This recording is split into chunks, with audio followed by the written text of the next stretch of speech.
Last round, the top drivers in the PRL Cup Series went to battle in a rough 'em and tough 'em race at Bristol. Bumpers were bent, tempers were lighted, and the points brackets were shattered. Now, with a championship picture completely reorganized, the focus is now set upon the next short track on deck, the action track. Who will come away with a victory at America's premier short track? We're about to find out live on the Global SimRacing Channel. Good evening, everyone, and welcome to the virtual Richmond Raceway in Richmond, Virginia, for round 5 of the for the Precision Racing League Cup Series season, sponsored by Diecast Kings. I'm Justin Prince. Alongside the booth tonight is NASCAR Coca-Cola iRacing Series driver Christian Challenger. Behind the scenes is our director Sean Ambrose. He's using cameras provided by Dougie Beard.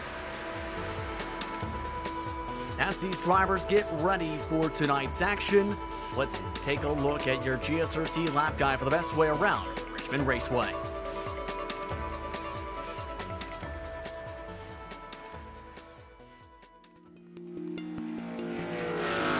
Welcome to Richmond Raceway.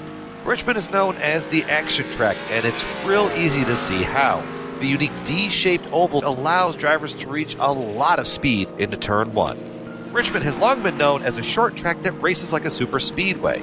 With its multiple racing grooves and a history of some beating and banging, Richmond is a fan favorite and driver favorite as well. The Little Virginia short track has 14 degrees of banking in the corners, with 8 degrees awaiting the drivers on the front stretch. No matter what vehicle you drive here at Richmond, tight in the center is usually what you end up fighting the most, based around the fact that drivers are carrying such high speeds into the corners each and every single lap. Now, the best drivers would be the ones that you're going to be seeing working the brake bias to adjust as the track temperature changes. If you find yourself racing in the baking Virginia sun, corner exit will be your worst enemy. When the sun comes up and brings those track temperatures with it, the grip level at Richmond absolutely plummets.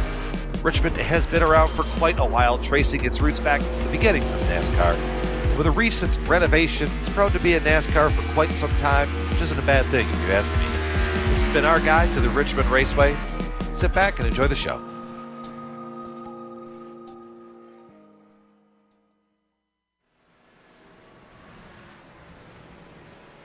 That was a look at your GSRC lap guide for the best way around Richmond Raceway. Now let's bring in my broadcast partner who just raced here on Tuesday as part of the NASCAR Coca-Cola iRacing Series, Christian Challenger.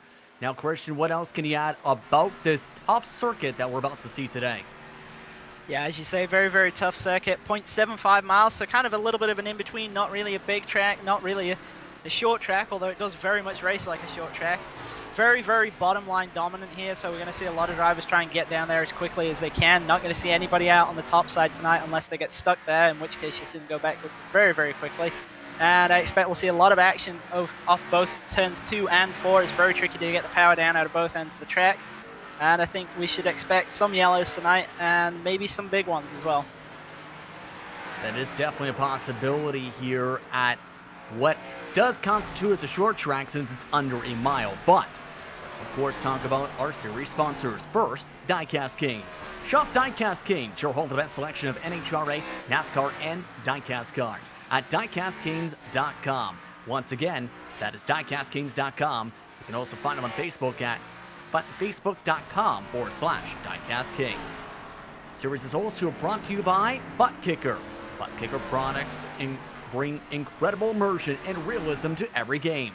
Feel every nuance and truly put yourself in the driver's seat. To feel what you've been missing, go to thebuttkicker.com.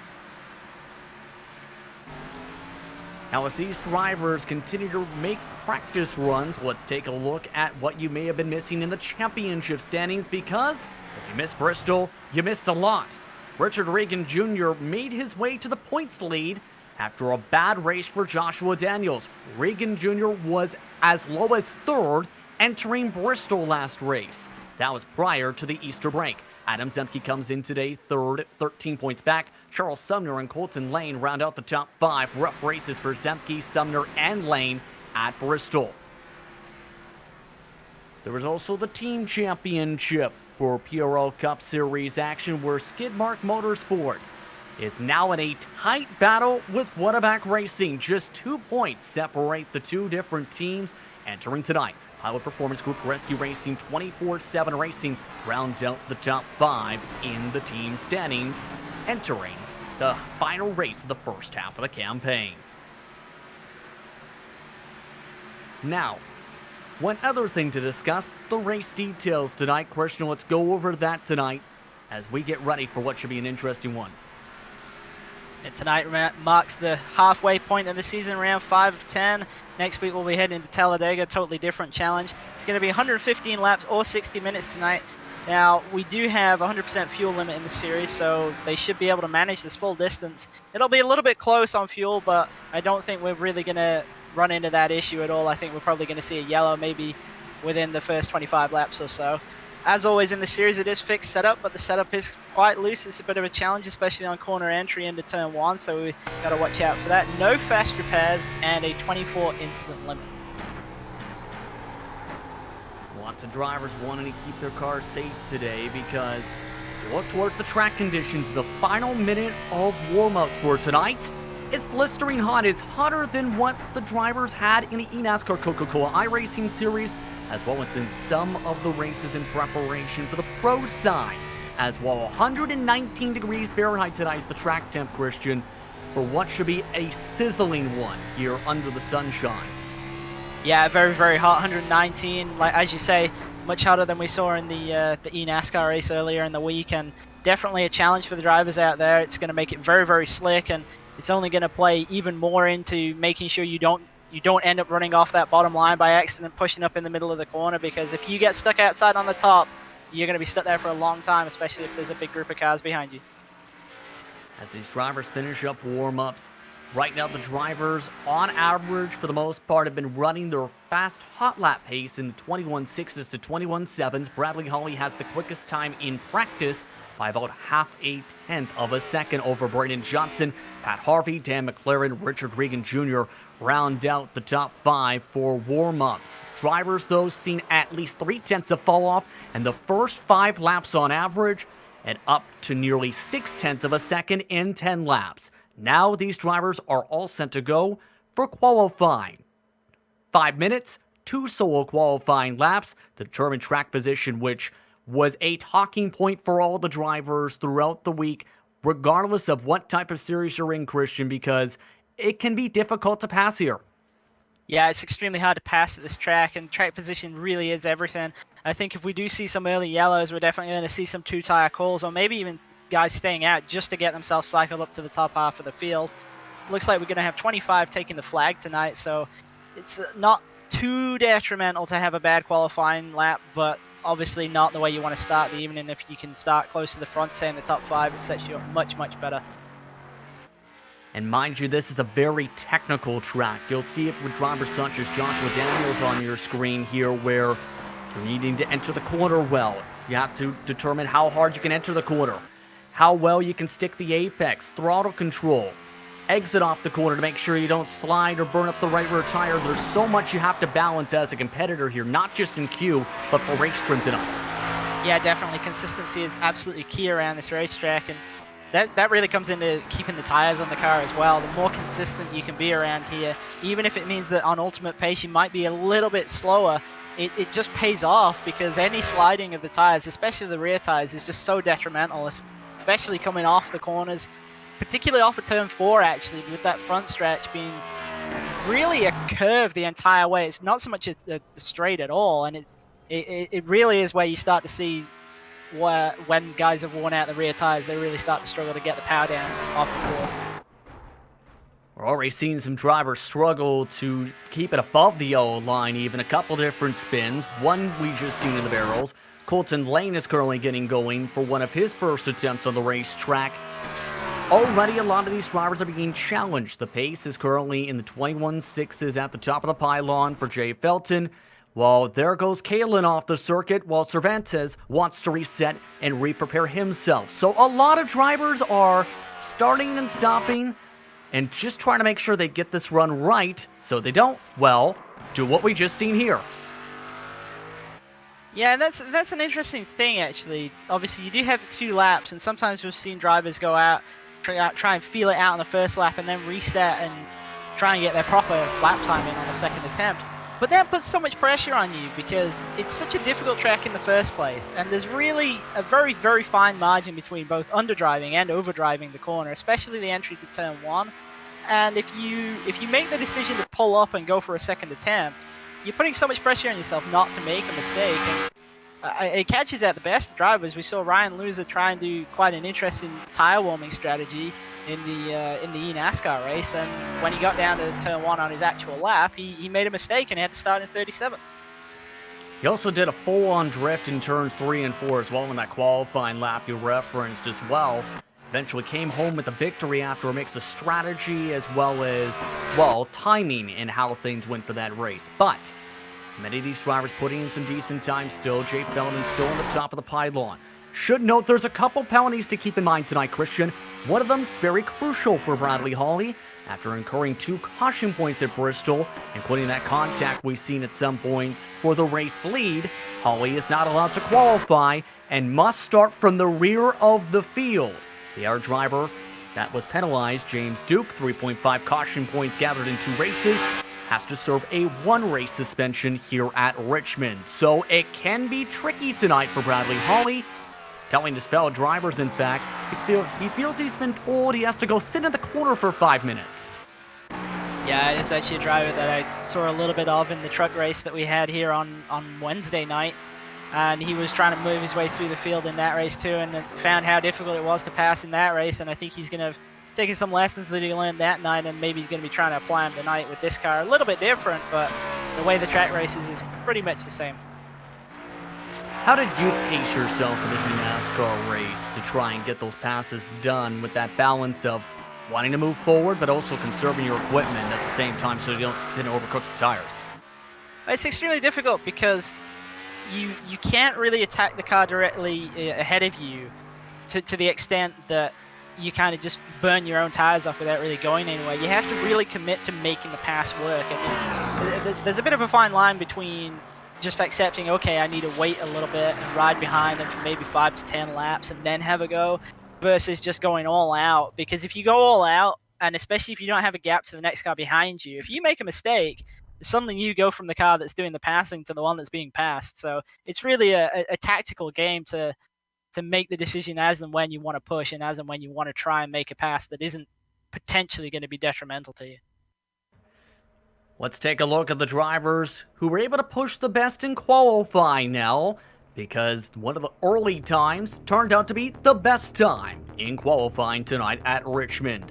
Jay Felden will bring them to the green flag alongside Thomas Morris, Brendan Johnson, Adam Shane in row number 2. Dan McLaren starts in 5th, but Pat Harvey rounding out the top 6. He was in top 5 in warm-ups. Joshua Daniels starts in 7th with Colton Lane in 8th. Paul Williams the 2nd, and Robert Melican round out the top 10. Just missing out on the top 10, we got Brandon Chatley, and alongside him we got Danny Cervantes round out row 6. And driver that we're definitely going to be keeping an eye on, almost certainly didn't have the qualifying he was wanting to have, Richard Regan Jr. all the way back in 13th. Alongside him you've got Adam Zemke. Then the next row back we've got Jose Tellez and Tristan Callahan riding out 15th and 16th. Before we move back to another couple of drivers who've had some good seasons actually so far. Scotty Johnson, he's going to be starting in 17th, and alongside him we've got Stephen P. Durbin. And then rounding out the top 20 we've got Chad Brown and Mark Kalin. JD Baker, the second part of Baker Duke Racing, starts 21st. Robert Bisson Jr. in 22nd. Charles Sumner, the last driver to recorded time.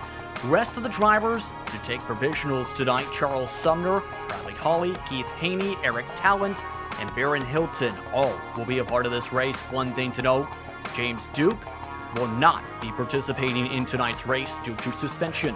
So, all the drivers just about all set to go for tonight's action from Richmond Raceway. Your keys to victory tonight, Christian, for what should be a wild one.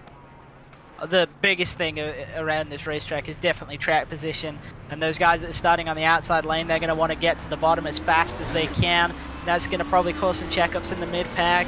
Got to watch out for that. If you say between about 10th to 15th, guys trying to file their way in from the top side, they're really going to slow that low line down, especially when they get to turn 3 and 4.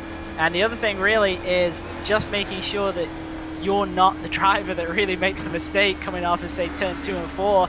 You don't want to be the guy who's spinning down to the inside. And the interesting thing when it comes to that loose condition that's already been referenced a couple times, there's two different ends of the spectrum, Christian. You have Holly, who felt the car was loose but fun to drive, and Adam Zemke, who tells his fellow competitors he felt the car was evil. So it's a mix of both directions tonight. Yeah, and it's a pretty divisive track in terms of opinions, and obviously the setup then only furthers that. There's a lot of guys that love this racetrack. I actually really do enjoy driving around here. I find it a great challenge, but at the same time, there's a lot of drivers who really don't like the racing around here. It tends to be very, very aggressive, and some people that's just not their bag. Still about a half a lap behind the pace car, rather. One thing to note, Keith Haney has elected to start the race tonight from the pit lane, the 87 machine. As these drivers get all set to go, they'll go at the green flag as Jay Felton and Thomas Morris get ready to let it rip here at the action track.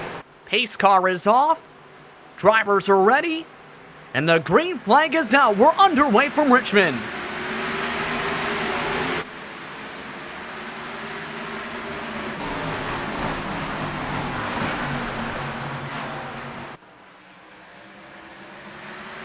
And a beautiful start for the top runners already. Braden Johnson looking to follow his friend and teammate up to the top two. I see a lot of drivers already down on the low line, just a couple stuck on the top. Looks like we had one driver, Paul Williams, have a big moment on the front stretch, but he's got to gather back up as they get down to one. And most of the drivers, as we expected, already making their way to the bottom side of the racetrack. If you allow anyone underneath you, you might be able to defend for half a lap to 3/4 of a lap. Then you're sliding back and potentially overburning your tires. That's what's going on with Thomas Morris, who's already dropped 3 positions in the first 2 laps. I've seen a lot of drivers be very, very aggressive right now, really not wanting to get stuck on that top side, and equally so, drivers not wanting to let others get down to the bottom, because if you can keep guys stuck out there, it's pretty much a free pass. They can't defend up there at all. Absolutely, as these drivers continue to cycle the way around the circuit. Again, 26 total took the green flag. And already a bit of shuffling in the backdrop. You've seen there, Richard Regan Jr., he's already gained 7 positions in the first 4 laps. So the Neoism machine is flying. The driver we've seen be very, very aggressive on restarts and be very, very fast on short runs as well. Though he does sometimes have a little bit of trouble keeping the tires on the car, and it's going to be interesting to watch if we do have a long green flag run here tonight. Absolutely. Many drivers were expecting the field to make it up to 120 laps for the NASCAR Coca-Cola iRacing Series event. Here's the thing, though. It's tricky to make the tires last a whole 115 laps with how slick this track can get. Yeah, very much so. That's really where the difficulty comes in. As you say, on fuel they can probably make it, but can they make it before someone either makes a mistake and spins out, or someone really starts running into tire trouble at the end of a run? Jay Felton currently setting the best lap times in the field. You see in the upper right-hand corner of your screen, he is in the lead by half a second. Let's take a look back as Johnson tries to reel him in, but you can see already the difference in lines. Felton's able to stick the yellow line a little bit better, while Johnson seems to be just pushing up apex off. Yeah, that's going to really pay off for Jay Felton, actually. That's one of the ways to really keep the tires on the car around this track, is to really pin the yellow line as much as you can and have some really low exits off the corner, especially off the floor. It just helps save those rear tires, get some really straight exit, especially on the run down towards the line. Already on the start of lap number 9 for those just tuning in for PRL Cup Series, sponsored by Diecast Kings Action. And a very clean run so far. One of the main things drivers liked about this circuit, such as Chatley, one of the top drivers in practice, holding on to the end of the top 10, felt like it's a space that is more his track and his style compared to what Bristol was. He's one of the rescue racing machines watching behind the battle of Shane and Lane going on at the moment. And already, Morris is continuously under fire already in this race. Yeah, this is a very, very different style of racing to someone like Bristol. Bristol obviously very, very fast and very difficult to pass again, but in an opposite sense. This racetrack, you want to be on the bottom. At Bristol, you want to be on the top, so it does race quite a bit different. right now still. Pat Harvey electing to take the patient route behind. Colton Lane nearly got a run behind the back end of Shane. Just couldn't take it anywhere quite yet. So these drivers just maintaining a rhythm right now that's already 0.2 of a second off the race leader's pace at the moment. So it's the matter though of how long do you wait behind a driver you feel might be holding you up, because the more you get held up, the more you're likely going to lose, say, the next cars in front of you. And that's the thing, the gaps are actually spreading out quite a bit bigger, well, quite a bit faster than I was expecting to. All the way back to, say, 10th is already 4.4 seconds behind the lead. Even if, say, the driver in 10th right now, which is Brendan Chatley, can somehow run a lot faster than Jay Felton, it's going to take him so long to get to him, and he's still got 8 cars to pass before he even reaches him anyway. Perfect example of, say, a driver getting by the group of someone holding them up. Regan Jr.'s already made his way to the second on back battle. That features Johnson, McLaren, and Joshua Daniels, along with a couple others in that grouping. So Richard Regan Jr., as soon as he got up clear, he started putting on the pace that was matching the leader. Yeah, and he's really been a driver that's been extremely fast, especially on the short runs. And I think if he's pushing hard right now, I think that'll work out. I do expect that we'll see a yellow relatively early on in the race. But if it does get to a long run, say 40 or 50 laps, he might start to struggle, and those guys that he's passed now might start to come back towards him. You speak into an existence. Nearly happened for Eric Talbot on the front straightaway. Slid off a turn 4 into the grass. Was able to save it. He is the last car running now on the racetrack. Just about a third of a way in front of the leaders. Eric Talent. You'll see it here on the GSRC replay. Go down into turn 1 and already trying to take a really late apex to the corner at that end of the track. That can give you a really good drive off, but it will hurt the tires later in the run.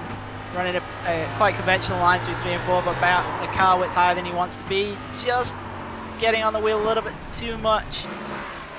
Manages to save it. Looked like he had it saved a little bit earlier in that incident, but it just kept on going. Good job to keep it off the inside wall, though. Yeah, that could have been dangerous, absolutely. He is currently about 20, 30 car lengths in front of the leader. By the way, P6 has opened up because Pat Harvey's got it on by Morris. Now Shane and Lane want to also get on by. Just take a look at already how much Harvey has pulled away compared to Morris in these first 18 laps now. As soon as he got by the last 2 laps, he's ran away by 6 car lengths. Yeah, Pat Harvey's another driver that we've seen have some really strong races in this series too. We saw at Bristol nearly picked up the win, just had the yellow come out right as he was making a pass for the lead, as the yellow comes out tonight. And it is on the front straightaway, as to be expected. What we just seen with Eric Talent just happened to Robert Melican. This time was more so towards the midway point of the field. Let's take a look at what happened to the Sim Pit machine, and he got help this time. Yeah, it looked like he got some help from Robert Bissell Jr. in the 3 right there. Take a look at this. Almost looked like he drifted up right there and tried to avoid the wall at the same time.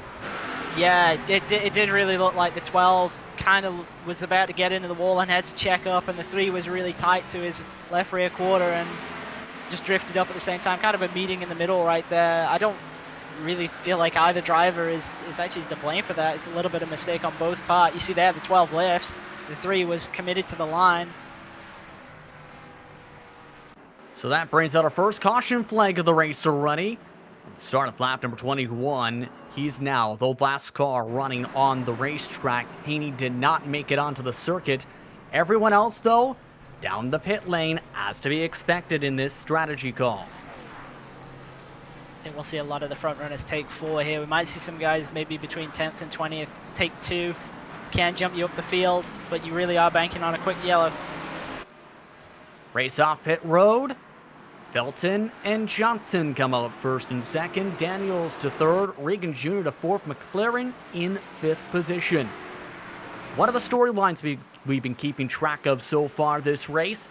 Last week's winner at Bristol, Bradley Hawley, again had to start from the back. Missed the first race of the season, is also the race director for this series. He's already made his way to 16th position and was starting to make some quick passes before the caution came out. Yeah, he's made some solid progress, up 8 spots from where he started, obviously at the tail end of the field. Still got a long way to go, though.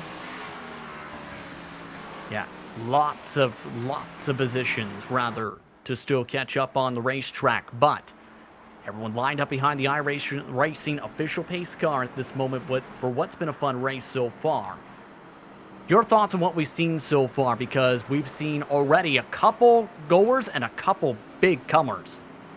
Well, I think we saw there Richie Regan Jr. pushed really hard. I think he was expecting to see a yellow early, which he did, and really made that gamble pay off, up from 13th into 4th, so big gain from him. Unfortunately, he's going to be restarting on the outside here, so we're going to have to see how quickly and how easily he can actually get to the bottom, because all his hard work can be undone if he gets stuck out on that top side.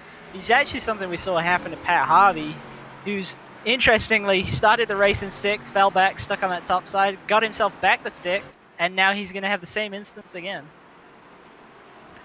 1 to go until the restart. Let's restack them and rack them. Felton, Johnson, Daniels, Regan Jr., McLaren, Harvey, Morris Lane, Callahan, and Shane round out the top 10. For Callahan, it's been about a +6, +7 on the night in the 11 car. But these drivers all set to get the green flag, 92 laps to go. Let's turn it to 11 here on the Global SimRacing Channel on the start.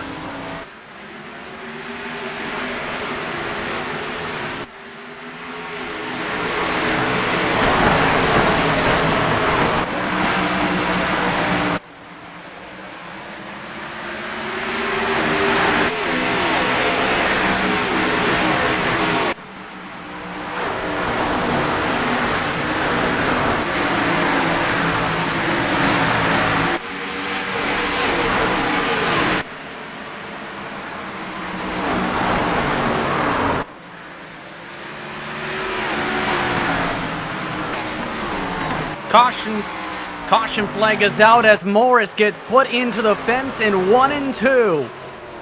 And there goes all the track position for Thomas Morris as he got hit in the left rear quarter panel and was sent right up to the safer barrier for a quick second caution flag of the night. And a lot of drivers struggling a little bit to keep the rear tires on it on that restart. So Pat Harvey, just ahead of this group, actually have a big moment, lose some track position, and that's kind of what started this off. It looked like a couple of these drivers checked up just a little. Thomas Morris, one of them.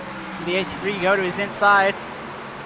Ran quite far up the track there. I think the 83 just missed the corner quite a bit, and unfortunately Thomas Morris gets sent around. So Morris now shuffled back to 25th position. Here's a second look.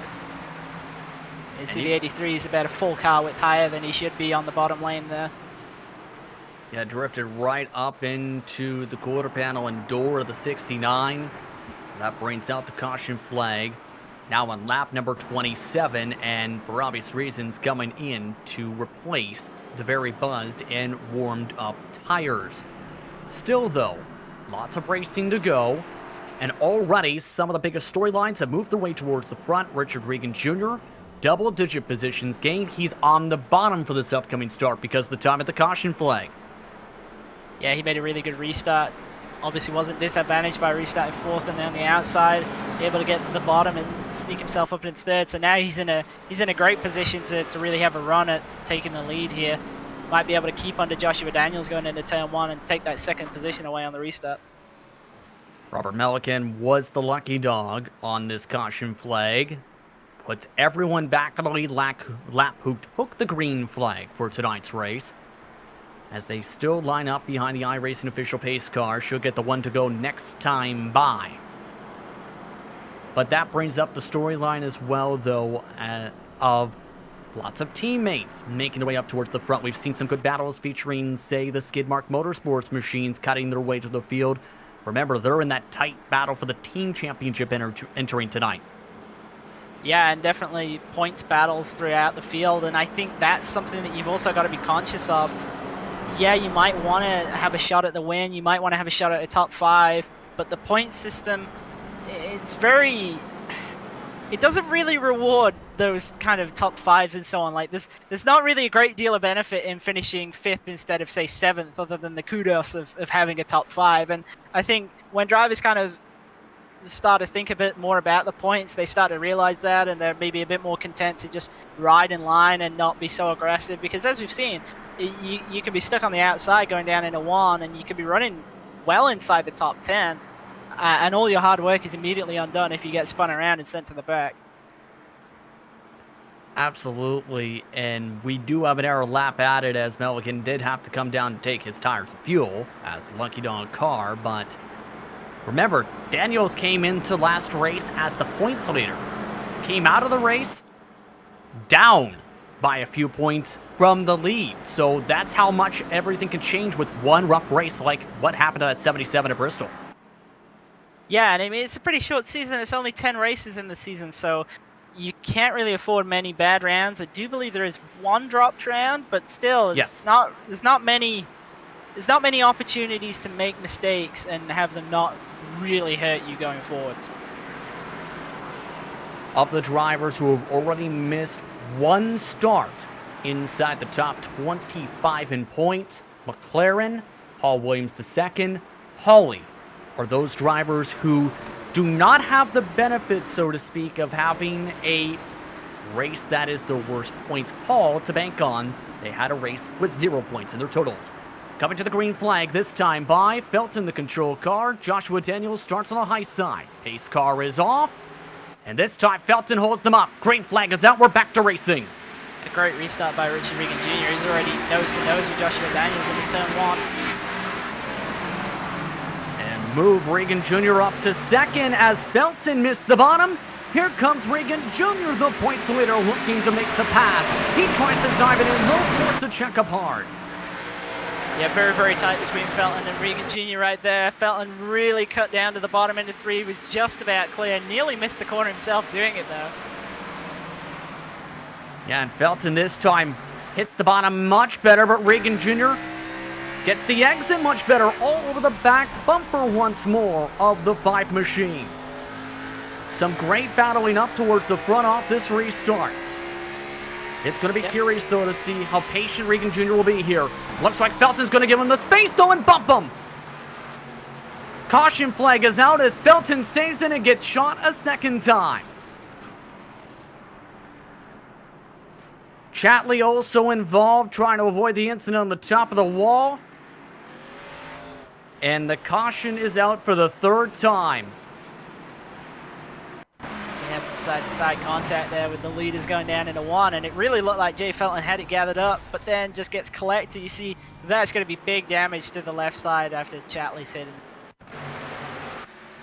Now let's see what happened with Felton here. It almost looked like he was giving him the room. And then he just kept on going down. Yeah, it definitely looked like he thought about it a little bit, and then he was kind of in the middle. It was really, really a racing deal at that point. And honestly, he'd have been okay had he not been collected by those cars behind. But the yellow, I don't believe the yellow was out at the time when he was straightened up and on the racing surface. And obviously, you had a lot of guys behind trying to get through the corner themselves. They kind of encountered him about 3/4 of the way through turn 2, and unfortunately, when there's a stopped car in front of you, there's not a lot you can do to get around it. Yes, and get Felton, Shane, Chatley were the drivers involved.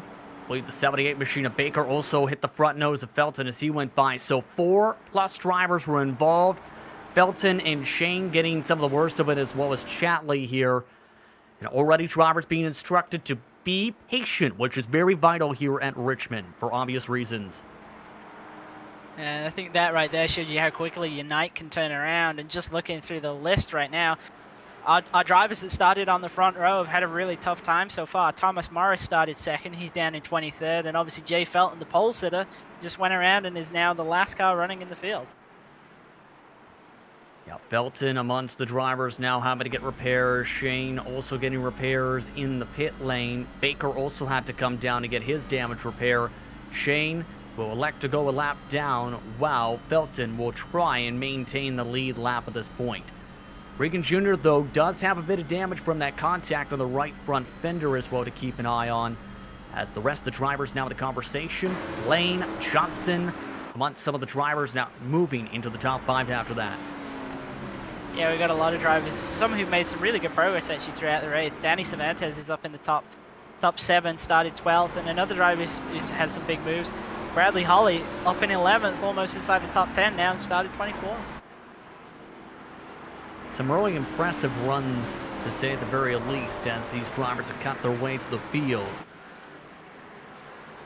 But now the lights are out on top of the iRacing official pace car. 1 to go until the green. This time, Richard Regan Jr. will make the start at the green flag. And they go on the exit of turn number 4. Daniels on the high side, followed by McLaren and Lane, Johnson, Harvey, Cervantes, Williams II, Callahan, and Tellez. Now round out your top 10. How will this start go? After contact for the 3rd caution flag of the night, we're about to find out, coming to what will be about 78 laps to go. Pace car drops. Green flag's out. We're back to racing. Another good restart from 3rd. You see Dan McLaren there. He's underneath Joshua Daniels going into turn 1. Once again, the top line continues to struggle off the restarts. McLaren moves his way up to 2nd. Well, Johnson looks to try and move his way back up to the field after getting stuck on the top side a couple laps. Already the top 3 single filed out, while everyone else looks to fight. Yeah, and that's the other thing with guys getting stuck on the top line. It allows everybody ahead of them that's single file to really break away, and that's something that you don't want the leaders being given that margin. It makes it very difficult to run them back down. Johnson finally able to get clear this time. Actually has to lift off the gas a touch as he got tight. Lane, though, also had to lift off the gas. New fastest lap of the race, Richard Regan Jr. at 21.5. Everyone else ran in the 7s on down.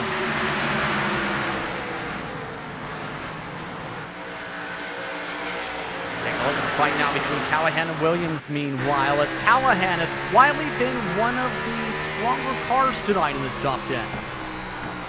Yeah, Callahan's been having a good run, but this restart he's been stuck on the top side. Really found it challenging to get back to the bottom.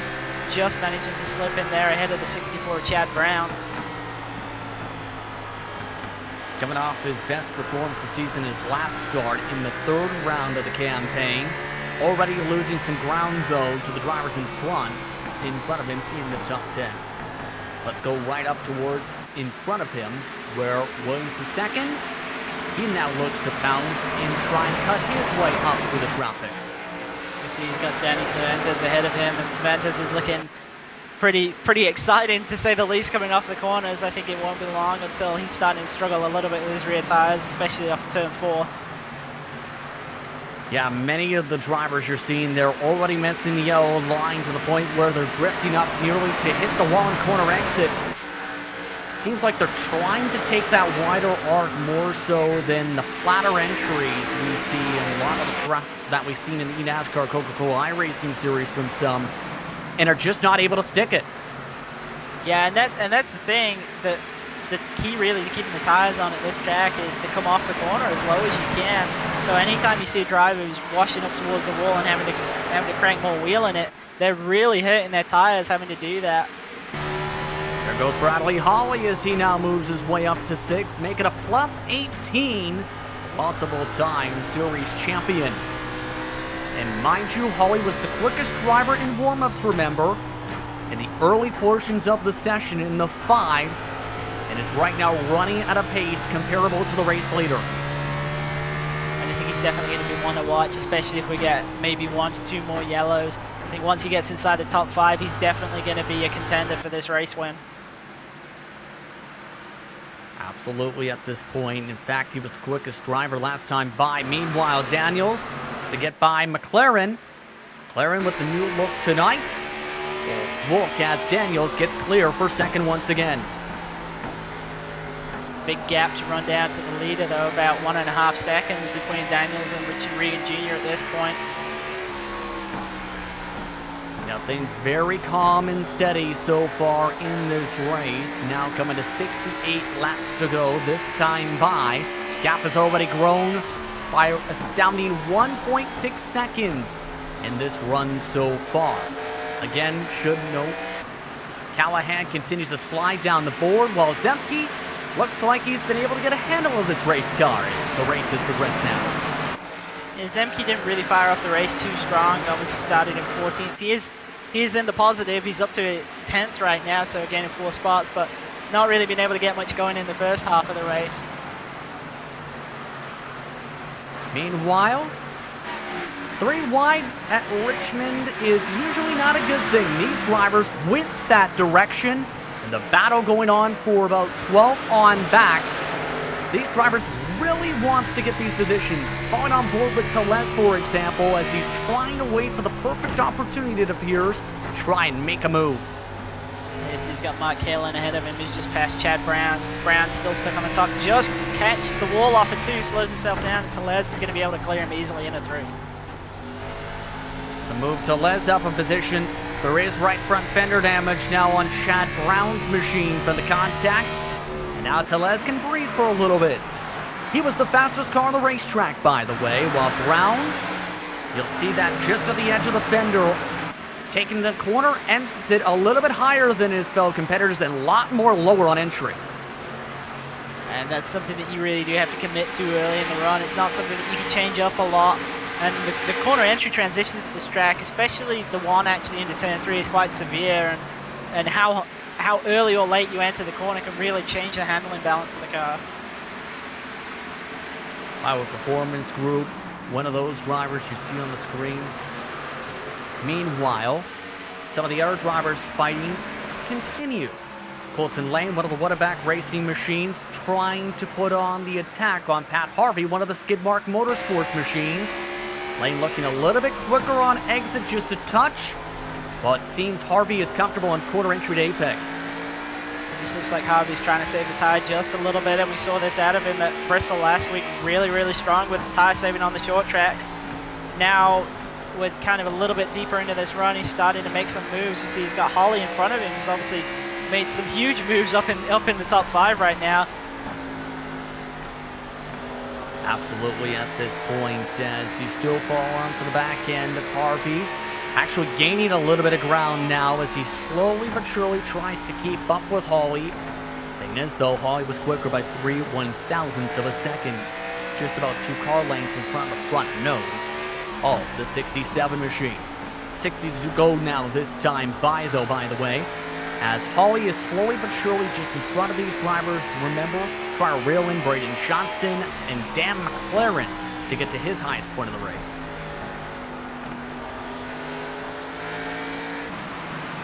Meanwhile, back in 15th position, a lot of friends are saying hello to the back bumper of Chad Brown and want to go by. Chad Brown struggled a little bit since this restart. Just doesn't look like he's really got comfortable in the car. We see in turn 3 there is about car width higher than he'd want to be, and now he's coming under threat from Robert Bissau Jr. as he gets in the wall on the front stretch. Seen a couple drivers do that in warm-ups tonight. Middle of the straightaway, just accidentally hit the safer barrier. That opens up the door for Bissau Jr. to make the move, and now the bottom's lost, and Bissau Jr. nearly slided up the racetrack into Brown. Brown able to hold on to the position due to the mistake. That could have been dicey. Yeah, Bissau Jr. definitely got more than he bargained for there. Drove down into the corner, and it looked like the rear tried to get away from him, so he was focused on chasing that rather than trying to pull the pass on Chad Brown at that point. Now it's the matter of resetting as there is a massive train of cars, mind you, behind him. At least 6, 7 plus drivers within about half a second behind the Pilot Performance Group machine. One of those drivers is Jay Felton, that green and white machine that is about 4th in line behind the 64. He's looking to try and recover a lot of track position in this grouping. Yeah, and that's the thing. You got some very fast drivers in this group. You've got both Jay Felton and Thomas Morris, who are now side by side coming off of turn 4, and just behind them you got Charles Sumner as well. So drivers that we're used to seeing up deep inside the top 5 and top 10, they're stuck actually right now in the back half of the top 20. Morris on the high side of Felton, another one of the Pilot Performance Group machines. Now fall down one more position on the pylon. Remember, was sent up the racetrack, got a fair portion of damage repair done on the 69 machine after that caution flag. He is currently now in 19th position after that passes all 3 cars in that same grouping. We missed the bottom side. Still, Things continue to shape out here with 54 laps to go. Your thoughts, Christian, as we approach the midway point, just past the midway point? Well, at this point, I'm wondering if any drivers are trying to play a bit of a tactical battle and saving some tires, especially in this group of the top 5 and top 6. I'm really keeping an eye on drivers such as Bradley Holly and Dan McLaren. I want to see if they've got anything for Richard Regan. Regan shot out to a big lead, but that really does hurt the tires. There's a bobble from McLaren. On the outside goes Johnson. Can Braden Johnson make it work, though? No. McLaren now tries to bounce back, forced to let off the gas. Now Holly looks to try and say hello to fourth. And this is really not what these guys want to be doing if they want a shot at winning this race. You can't be fighting each other. You're losing more and more time the more you're side by side. They lost 4 tenths last time by to the top 2 cars. Holly really wanting to get clear this time from McLaren as the 73 nearly scraped the wall. Looks like Holly's going to reset, backs off the gas, electing now to save a bit. Just looking at Dan McLaren there on the entry to 3, you definitely see the rear end of his car just slide out a bit more than the drivers behind him. Holly looking much more stable, and another driver also looking equally stable, Pat Harvey. Both of these drivers don't want to get stuck behind a car that's struggling with tires, especially if they've been saving theirs. It's been the longest into the race, too, by the way. Already up to 45-plus laps on this stint alone. Remember, we had stints around 20 laps and about, give or take, 15-ish laps on the prior two before this one. So these drivers on the most worn tires of the night. Fight back underway. Holly on the inside of McLaren again. This time tries to show up the racetrack with the late apex in. Looks like he got him, yes. And it's made him vulnerable as well to Pat Harvey. Pat Harvey's to the inside of McLaren, now going down into 1. McLaren now forced up on the middle side, and already you can see that difference is side by side right there with that shot alone. The amount of gas they had to get off of. Looks like the 73 will back off, allow Harvey to go on through and get back to single file to reset. Looks like Colton Lane's going to give him a little bit of breathing room this lap. But I suspect if he starts to see those 2 cars ahead start pulling away, he's going to be equally eager to get a pass on McLaren as the other 2 drivers will. How slick is this track getting, by the way? Well, remember Robert Melican went around for the first caution flag with a little bit of help. He slid off the corner of turn 4 2 times in the past 3 laps. And the track temp has also held steady as this has gone on too at 117 degrees. So that means if you use a lot of right rear normally, you are holding on for dear life. Yeah, that's really what the track temperature does. It kind of magnifies anything that you have been doing. So if you are, as you say, on the right rear a bit more, well, the hotter the track is, the worse you're going to be on that right rear, and the more you're going to fall off and the more you're going to struggle compared to drivers who are a little bit easier on it. Bradley Holly lets by Pat Harvey this time. Harvey was quicker than the 2 last time by. Will Holly try and go back on the pounce? No. Elects to stay on behind. The reason he lost that time, 3/10 of a second was lost that last time by. Here's Holly may have made a mistake out of 1 and 2. Yeah, it looked like Pat Harvey was able to just get a nose underneath Holly, and then on Holly was stuck on that higher side and just not able to really do much against him. Now Holly's back on the back foot, so to speak. Try and catch back up to Harvey, who is now the quickest driver on the track. Regan Jr. is now fallen off by about a tenth or 2 compared to that 67. By the way, second position is heating up because Daniels, he's having to play defense on Braden Johnson. You see that just up the road, where the 77 is currently focusing a lot on the back mirror because the 36, he's slowly but surely climbing his way back in off turn 2. Yeah, Braden Johnson's been really strong all season long. Obviously, last round had a little bit of an issue, but he's definitely been a driver we've got to look out for. And I think now that we've got a bit of a longer run, it's going to be interesting to see if he does have anything saved. But it really comes down to if he can pass Joshua Daniels without losing time. So as you were saying, Pat Harvey was the fastest driver on the track, and right now he's about a tenth a lap faster than Richard Regan Jr. But he's also 3.3 seconds behind, so it's going to take about 33 laps to catch him, if he can catch him. Yeah, that's the thing. There's still anything that can happen, though, when it comes to Richmond. By the way, craziness continues towards the edge of the top 10 and just outside of it. Let's take a look as Tellez and Scotty Johnson now look to scrap. We also have Mark Kalin looking to move his way in, and Kalin's coming off a red-hot past couple weeks, some of the best finishes of his career this season so far. Yeah, he's had a really strong season, but just looks like he's really struggling at this racetrack. So there, grabbed the apron in 3 and 4 and chased it all the way through the corner. Now going down into 1, he's missed the bottom, and he's got the 81 to his outside. Stephen Durbin. Doesn't look like Durbin's able to pull off the pass, but Kalin definitely struggling a little bit at this track. Kalin did complete the defense in the backdrop as Durbin nearly hit the outside wall, but things continue to get crazy, by the way. You might have noticed on the side pylon, rather, because Jay Felden and Chad Brown have been side by side for a good 5 laps for about 17th, 18th, 19th position. Head towards that direction because this has been crazy back here. Yeah, I don't think this is where Jay Felton thought he was going to be fighting for the evening, but obviously a great battle right there with Chad Brown as he's been able to pass, but now Brown's still stuck on the top side. He's got that 12 car of Robert Melican underneath him. And Brendan Chatley has blown a motor on the front straightaway. The 25th place car. He is right on the edge of the racetrack, just along the grass. Will this bring out a caution flag? He has to get off the racing surface. And you'll see on the GSRC replay if his motor goes puff off 4. He did a great job, though, of actually getting it off the track. He was able to pull in just right where the pace car sits. No yellow. So able to just get it off the racetrack without triggering the caution flag. That could have been big. P2, though, has now fallen to 2 seconds back, about a 1/10 of a second loss in the past 5 laps.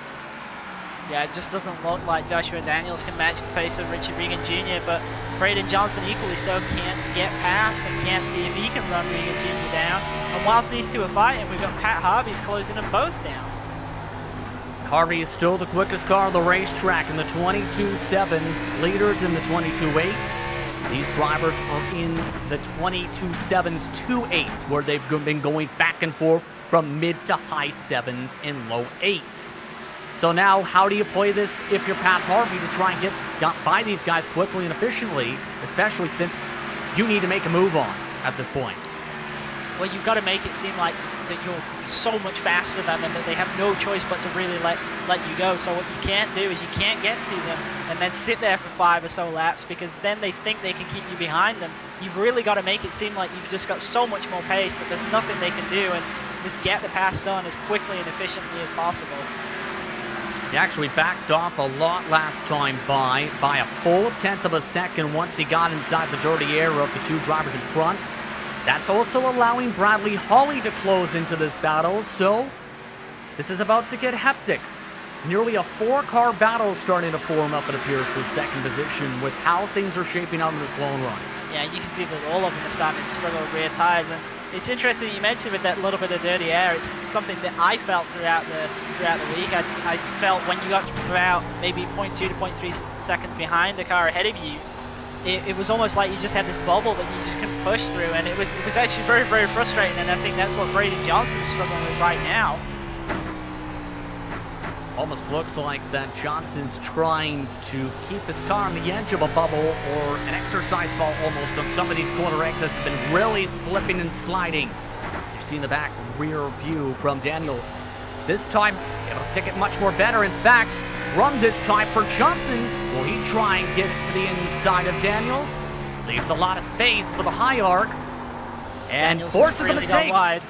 Yeah, that was definitely not a scenario where Braden Johnson was actually underneath him, but he just kind of played this psychological game, and Daniels made the mistake. And that might have actually been the smarter move. Make Daniels think you're going to send it in hard, force him to make a mistake, and give him the space. Now Johnson looks to run away. Yeah, you saw how much pace Johnson has already. Just pulled out 2 to 3 car lengths on 1 corner exit. Now it's the question, how does Harvey handle it? You mentioned making yourself look much quicker. It worked for Johnson, Well, it worked now for Harvey. Harvey had a bit of a run, had to back off the gas at the start and finish line, though, so at least another lap or two before he can try it. Yeah, we see Daniels ran a little bit high through 1 and 2, but not really high enough to allow Pat Harvey to get to his inside into 3, although Harvey's managed to do it. He's actually got there. If he gets a good run off, he's going to clear for 3rd, and Daniels, it looks like, just let him go. Absolutely. They also had Baron Hilton coming down the pit lane at the same time. That made things a little bit tricky. Hilton now off the circuit, the other rescue racing machine, but now Harvey, he's 2.5 seconds behind the leader, Richard Regan Jr. Johnson, meanwhile, has closed in 3/10 since getting by the 77 machine. Yeah, this is almost a repeat of what we saw at Bristol, where Regan Jr. very, very fast, but then just struggles on these long runs. And right now, it looks like Braden Johnson, after getting clear for that 2nd spot, is pulling about a 10th, so we should expect to see him get to him at about anywhere between 10 and 15 laps, depending on if he can start to actually increase that gain. As the leaders now try and close on a Richard Regan Jr., keep in mind the battles continue towards the midway portion of the pack, where about 14th on back is also starting to get pretty wild. Right now, Besaw Jr. may have a bit of breathing room. That's because, well, everybody else in that gaggle have still been fighting side by side this entire time, and they are within range of being lapped soon. Yeah, and this is the guys who are kind of trying to recover their race. We've obviously got Charles Sumner in there. He looks like he's just struggling a little bit at this track. Mark Kalin really struggling with right rear wear, and then Jay Felton with the damaged car. All of them really not where any of them want to be, but having a great fight right now. And Kalin gives a shot to the back end of Felton.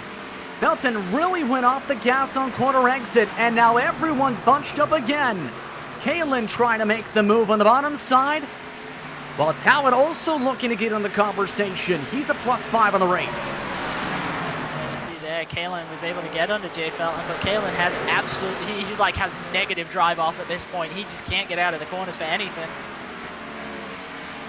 And that's not a good thing. Let's put it that way if you have negative drive off. Explain that to the viewers who may not understand that terminology. That's pretty much where, when you press the throttle pedal, it feels like rather than the car going forwards, it's actually worse than just allowing the car to roll through the corner. And that's pretty much the worst case scenario you can have at a short track, other than being horrifically tight in the middle of the corner with no rotation. So he's probably got the second most hated scenario for any driver out there, and he's doing a good job of actually still hanging on to that car. But as you can see, it's hurting so much when it comes to corner exit. He can't really fight, because he can't clear them through the middle of the corner, and even if he does get alongside them, he can't outdrag them down to the next turn.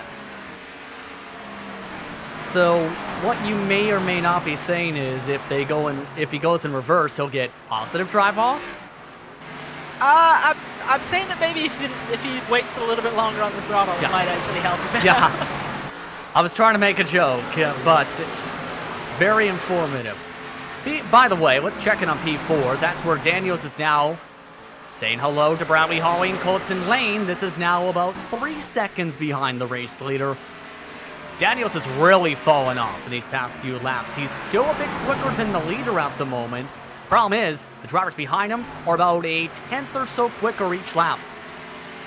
Yeah, Daniels was one of the first to really start falling back, but as you say, the leader himself is starting to struggle. Braden Johnson is right there. Down to about 0.2 of a second on the front straightaway, to be precise. So you can see it on the left side pylon. That's been closing in. Pat Harvey's also been closing in as this has all progressed. Here's the look of the race lead. Coming to 17 laps to go. Now it's the matter of, can Johnson make a pass? And can Regan Jr. defend? Regan Jr. up to the top side. Johnson looks to send it for the race lead. Side by side through turn 1 and 2. And a bit of a push that time. Still side by side down the back. And Johnson with so much more drive off the last time through 3 and 4. This time I think he's going to clear him easily. Yeah, there you go. You see him pick up the throttle so much earlier. He's cleared Regan Jr. before he even gets to turn exit. So for the first time tonight, Braden Johnson now leads at Richmond. Coming up 15 laps to go. And now Pat Harvey looks to come into play. Keep an eye on him. He's just 0.6 back now with a 36 machine. Does Harvey have enough time to get into the action? I think Harvey's definitely going to pass Regan Jr. if it stays green here. The big question is, can he actually get to Braden Johnson? And right now, it looks like Johnson's timed this perfectly. Absolutely. He was the fastest car last time by, even quicker than Harvey, and Harvey still has to deal with the 46. Already the gap is about more than 7/10 of a second. Esau Jr. has pit. Melican and Kalen nearly spun on the front stretch, and a caution flag is out because Callahan spun in 1 and 2. That's got to be so frustrating for Richard Regan Jr. It nearly worked out perfectly for him. If the caution had just come out 2 laps sooner, he'd still be the leader. And that looks a little weird. What happened there, Christian? It almost looked like he shot left. Yeah, a little bit difficult to really see what happened from the outside cam and see it from the onboard here. Coming down the front stretch, everything looks okay at this point. And wow, yeah, it's as though he actually lost a tire. We did, as mentioned, see Esau Jr. come in, and we talked about if the tires could last. Let's take a look here once more. That's a very, very aggressive turn in, and it doesn't look like it was from assistance from anybody else, and it doesn't look like it was what he was trying to do either. It looked like the wheel was almost straight at the point where the car just kicked around on him. So that's going to really shake things up. Drivers were ducking down to the pit lane with troubles, especially with that concern of the right rear tire, and now the question is going to be who will come away with the W. First driver off the pit lane is Johnson, Regan Jr., Harvey, Daniels, Hawley round out the top 5 as Callahan puts on a fresh set of boots after what appears to have been a potential tire failure. Now things are different, Christian. Short run is the big difference. We're going to have maybe 10 laps to go when we get back on the green. Yeah, we see Richard Regan Jr. is extremely strong on the short runs. That said, the role is really reversed at this point, and we know that everybody's going to be pushing hard, so it's going to come down to whether Braden Johnson does have enough short run pace to just hold on to that lead. He's obviously got the inside, which is going to help a lot, and I think his best bet is to try and stack up the restart so that Pat Harvey's on Regan Jr.'s inside going into 1, and maybe he can build a little bit of a gap while second and third are side by side. I want to bring up this concept, and some of the viewers are bringing this towards our direction as well, and this came up in the Pro Invitational race today. Drivers were shifting to third gear at Richmond, something you usually do not see. Do you think it was a case where he might have been trying to downshift like he's seen maybe in the race on Fox and FS1 and made that mistake? It's quite possible. It's not something that I myself have tried, but I can definitely see with how quickly the thing went around, it could be something like that. It did look like the rear end just locked up and it just looped him around, so entirely possible if he went down to third that would happen if he did it just a little bit too soon. Yeah, absolutely at this point. You're on board, by the way, with Hawley. Remember, had to start from the back of the field due to caution points gathered after the race at Bristol. Your thoughts on who has the best chance to get the checker flag, though, when we get back on the green? I think it's absolutely in Braden Johnson's hands at this point. I think it all comes down to his restart tactics to kind of bury Richard Regan Jr. into the pack, really. That's his best option. We've seen, obviously, Regan Jr. is very, very strong on short runs. You don't want a scenario where he's the immediate next car in line. And then there's a couple of other drivers who are obviously going to have a little bit of opportunity to make something happen here. We've got Pat Harvey restarting third and on the inside. Bradley Hawley fifth and on the inside. So both of those drivers have an opportunity of gaining at least one more spot, trapping cars on the top side. 9 to go when we get back underway. 1 to go, and Regan Jr. selected to take the top side, Christian, this time. That means Johnson starts at the bottom, yes, but it does mean it puts Harvey in a bit of a box and Daniels in a bit of a box as well still, too. Yeah, I think Daniels is really in the worst place here. He's obviously second, and on the outside, he's really at the mercy of whether Regan Jr. can slot in on the bottom.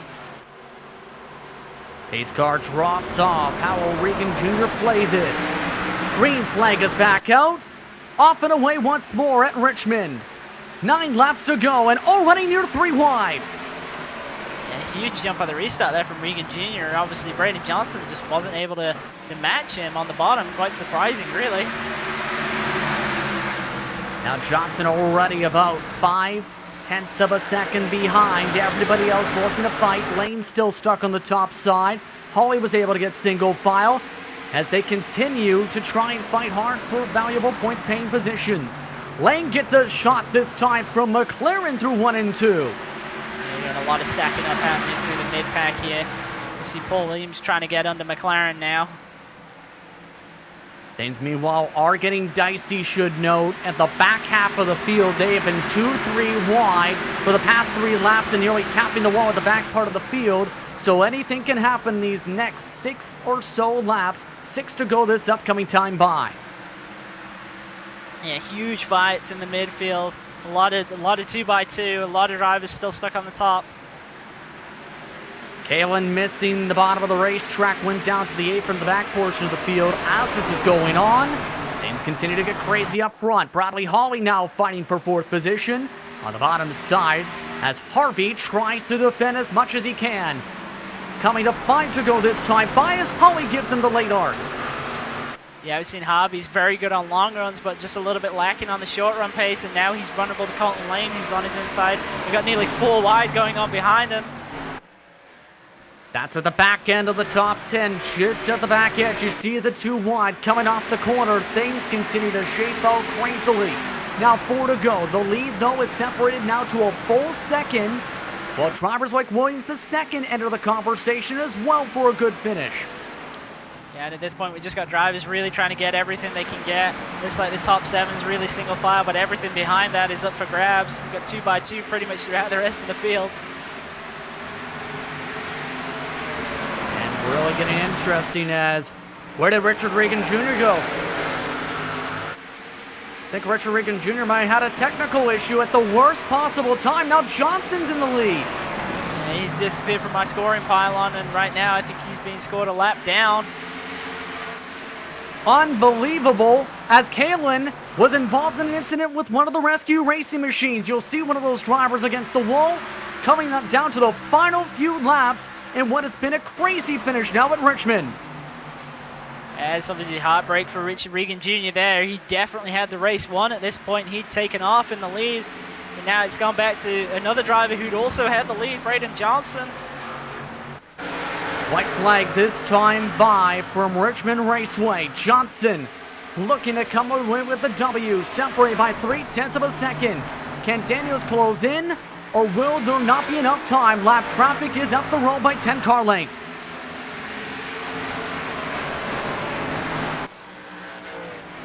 Braden Johnson is going to do it. To the checker flag, Braden Johnson wins in at Richmond. Huge fight behind him. Joshua Daniels managing to recover back into that 2nd spot. And for Johnson, it's already his 3rd victory of the season, believe it or not. What a season so far for him. It's just been about the consistency between those wins so far this campaign, Christian. Yeah, and he's done a solid job picking up a lot of points when he can't pick up a win, but obviously has a lot of wins to his name already. 3 from 5. He's doing an awesome job. Absolutely. What a finish to this one. A wacky race at Richmond, but Johnson comes away with the most wins out of anybody on the campaign so far. Post-race coverage coming up in just a few minutes. You're watching the Global SimRacing Channel live for the virtual Richmond Raceway in Richmond, Virginia.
back to the virtual Richmond Raceway for post-race coverage of the Precision Racing League Cup Series, sponsored by Diecast Kings, as well as ButtKicker. It was an interesting finish to tonight's action. Well, let's unwrap how things settled down. Here's the unofficial race results. For the explanation towards the standings, let's explain. Regan Jr., as mentioned, was on the high side, Johnson on the inside. Johnson, for those who are keeping tracking on the left side of their screens, was the winner off the pit lane. However, Regan Jr. had a massive launch on the high side, and what appeared to be a confusion on who was the control call in that scenario. In turn, black flag came out, did not serve penalty after 5 laps, and in turn, Johnson is the man who comes away with the victory. 5 laps down goes Regan Jr. You'll see at the bottom side of the unofficial results. Daniels came home in second, Hawley, Lane, Harvey, McLaren, Williams the second, Durbin, Callahan recovers to a top 9, and Zemke round out your top 10, Christian. Just missing out on the top 10 by less than 1/100th of a second was Thomas Morris with a great recovery, having that spin. Started second, unfortunately finishes 11th, just misses out on that top 10. Behind him we had Scotty Johnson in 12th, Danny Cervantes 13th, Charles Sumner in 14th, Adam Shane unfortunately started 4th but fell down to 15th, and Robert Milliken never really able to recover back to the top 10, struggled with the drive off late in the run, as we said, came home 16th. Jay Felton, our pole sitter, the biggest casualty early in the race, got spun around and never able to recover better than 17th after some car contact. JD Baker in 18th, Eric Talent 19th, and Jose Telez in 20th. Chad Brown in 21st position tonight. Mark Kalin in 22nd was the last driver on the lead lap. He was involved in some incidents towards the checker flag with one of the rescue racing machines, as we talked about. That was with Baron Hilton. Robert Bisson Jr., first driver, 1 lap down, 23rd. Hilton comes down 4 laps down, 24th. Regan Jr., 25th, 5 laps down in a major shakeup will be for the points. Shatley rounds out the drivers who made the start. He did not take the green flag, a DNS for him. But for Johnson, it's his 3rd victory on the season. He joins us now with the broadcast booth. Braden, it's been a well put in season so far. How does it feel to win your 3rd race at Richmond? It feels good. Woo! I practiced hard for this race, and I planned on winning it, and I pulled it off. I feel bad about my restart. I botched that. It messed up the 2nd place guy, and I really don't feel good about that, but I'm still happy to win this. Yeah, it almost looked like Regan Jr. thought at one point he was the control car on that, but you had a lot of work to get in the position to take the lead, mind you, in the closing stages of this race. Talk about that long run and your journey to cut your way through the field to the lead just prior to that caution flag. Well, I figured if I saved my tire, I had worked on it a bunch. If you save your rear tires pretty good, they'll pay off at the end. And I could see those guys starting to get loose, and I just stayed patient, saved my stuff. And then there towards the end of that run, I started getting on it, and it was easy money. Now let's talk about your first half of the season so far, because as mentioned, you're the season leader in victories. However, you came in tonight in the bottom portion of the top 10 in points. How would you describe your season in terms of how well you've been performing to get yourself in the conversation for the championship fight? Up and down. I've had some good ones. I've had some bad ones. I've had some good luck, some bad luck. But it looks like it's starting to turn around a little. Next race for the campaign will be at Talladega. Next race on the Global SimRacing Channel, expect to be at Dover. Your thoughts on those 2 tracks? Well, I like Dover. Talladega, it's a crapshoot. It could be anybody's. You stay out of trouble and try to be there at the end. Anyone you want to thank before we let you go? Yeah, I'd like to thank my teammate Jay, helped me get speed for this track. I'd like to thank Diecast King and ButtKicker for sponsoring it. And I'd like to thank you guys for putting on the broadcast. Congratulations on the victory tonight, Johnson. Well deserved with that long run pace tonight. Thank you. That was Brian Johnson coming home first tonight. Coming home second this evening was Joshua Daniels, and he had a lot of fun action tonight, Christian. You're standing by with him. Yeah, Josh, it looked like it was a little bit of a challenge in the middle of the race, especially to hold on to the rear tires, but in the end, on that restart, you managed to get yourself back up in a second spot, and must be pretty good to finish in the top 5. Oh, it was great, man. Can you still hear me? Yeah, I got you. I can just about hear you. Yeah, that was the longest run that I had done on the tires, all week long. I was not expecting that long run. We had to be so slick like that. Just wish I'd have saved enough there to stay in the top 3 and start on the inside for that last start.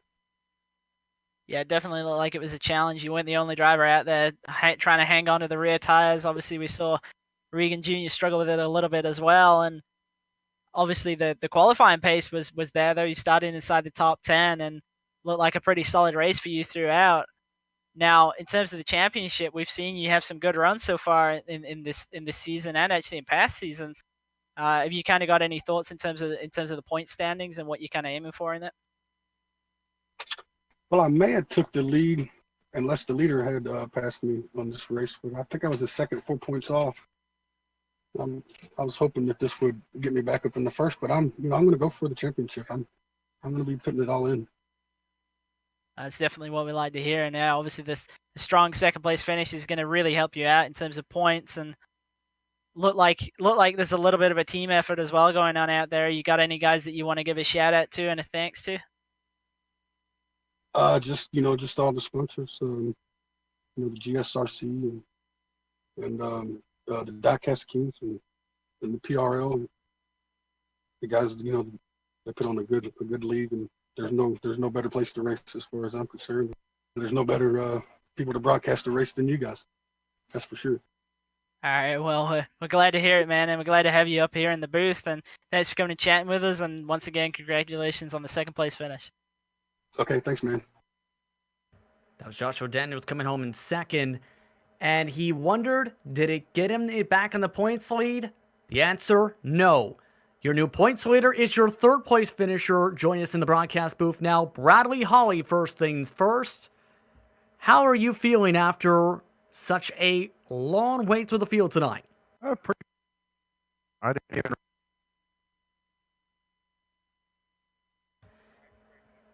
I believe we are having a technical issue with Hawley. Hawley, do you have a copy? Can you hear me? Yes, we can now hear you, sir. Okay. Yeah, I feel pretty good after that. I just tried to take my time and, work my way through the field slowly but surely. Yeah, absolutely. But tonight is also a big one because it puts you in the points lead after missing the first race of the season. How does that make you feel heading into the second half of the season and now be in the lead by 5 points in the championship? Oh, pretty good. Now that we're 5 races into the season, we got our drop week, so that's been eliminated, and now we kind of see who's in it and who isn't. Absolutely. Curious about this thought process, though, when it comes to Richmond. We talked a little bit before tonight's race. You felt like it was a loose setup, but a fun car to drive. How much were you trying to have to battle the car tonight to save that right rear tire and make sure you didn't get overly loose and fall back like some did tonight? Oh, from when the green flag dropped. From as soon as you get going, even on the restarts, you had to keep the tires underneath you. Once you hit that threshold in tire temp, it was pretty tough to hang on to the car, and throttle control was pretty much everything tonight. Next 2 races, Talladega, Dover. Your thoughts on those 2 tracks?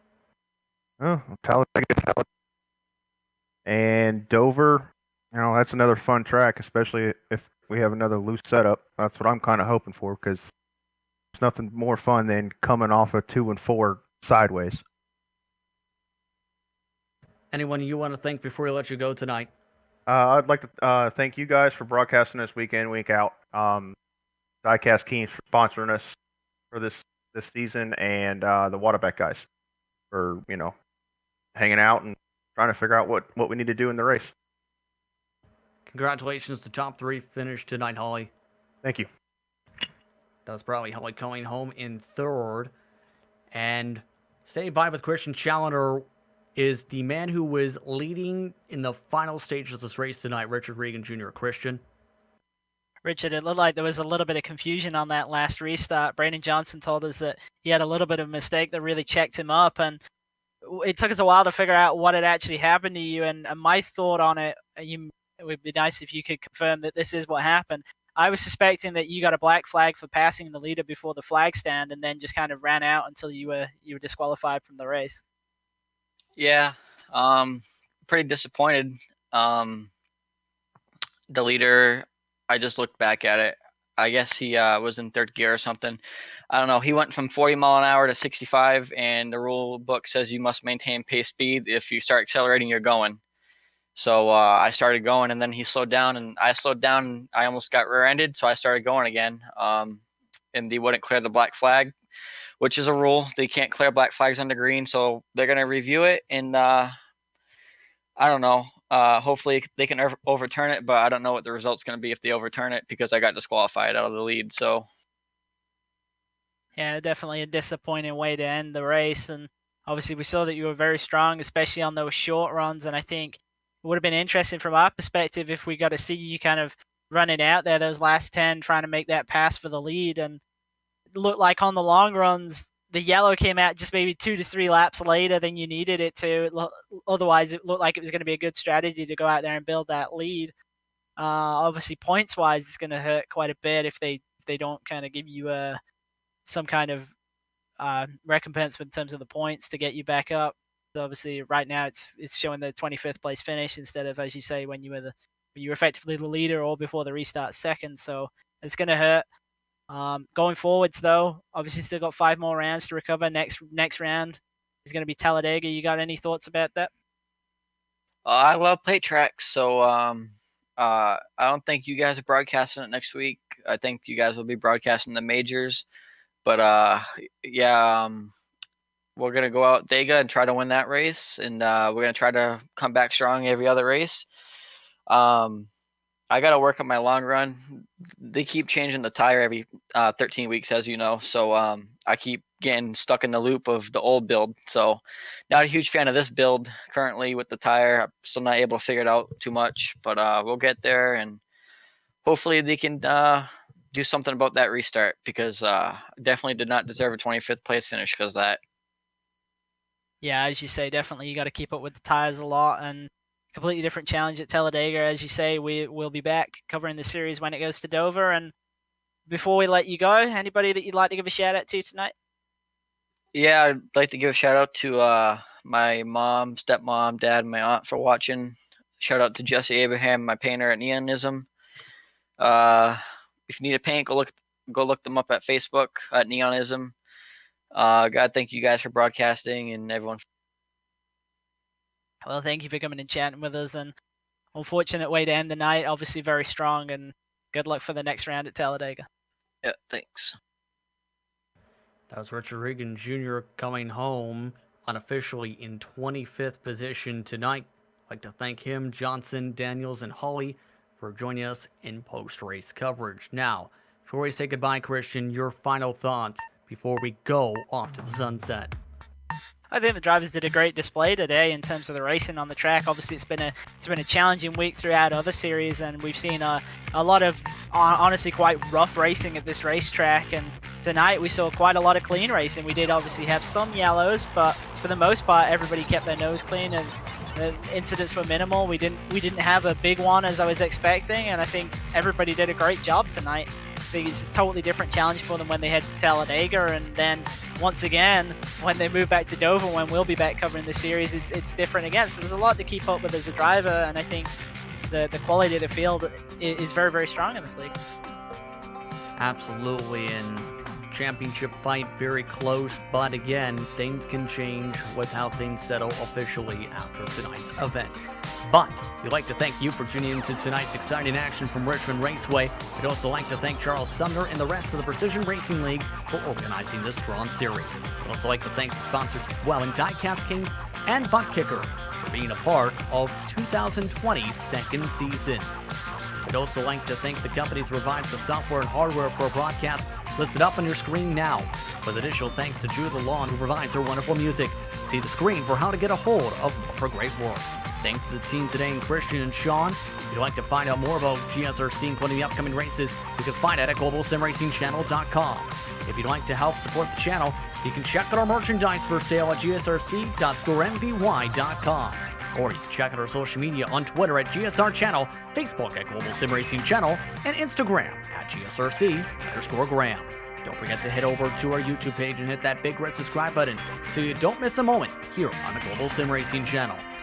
As talked about with the major series taking place for the World 600 next week, the next time PRL will be on GSRC will be at Dover International Speedway. That'll take place on Sunday, May the 3rd. Start time 8:50 p.m. Eastern. Catch that here on the Global SimRacing Channel. We also have upcoming races for other series listed up on your screen, so check those out and mark them down on your calendar. But until next time, race clean, race hard. See you on the track.